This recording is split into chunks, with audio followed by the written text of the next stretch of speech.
Be sure to follow us on social media at Jim Tara, at Coach Cassie RB on Twitter, at Coach_Cassie RB on Instagram, and email us your questions as well. JimboPodcast21@gmail.com. If you do have any questions, we will read them here and try to answer them as best we could. We're talking about becoming a fearless athlete, episode 57. Be sure to tune in next week as well, breaking the myth of playing with heart. That is episode 58. But today, episode 57, we're talking about becoming a fearless athlete. And I think, what are some of the things, I'll ask you first, what are some of the elements that you see that holds an athlete back from, you've kind of touched on some of them already, but some of the specific elements you may see both off the field at the academy or on the field that you see, or even in your experience from an athlete, that are holding them back from becoming that fearless athlete and ultimately becoming the best peak athlete they possibly could be?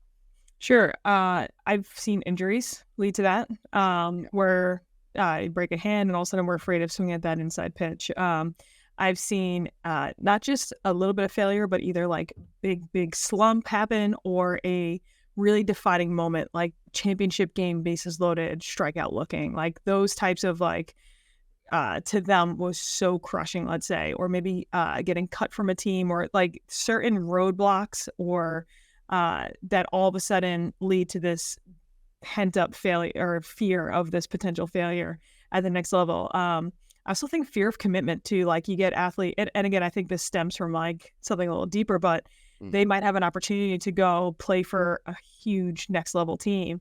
And they're like, that's, you know what, it's a lot of traveling. They're really good. I might not get playing time, blah, blah, blah. And I see it. Like, it's like what they're saying is, I'm afraid of things I'm going to have to sacrifice for that level of commitment. I'm afraid if I do go for it and I don't get the playing time, well, did I make the wrong decision? How embarrassing that might be. What will my other teammates say that I just, went to this new travel team and now I'm not even playing on it.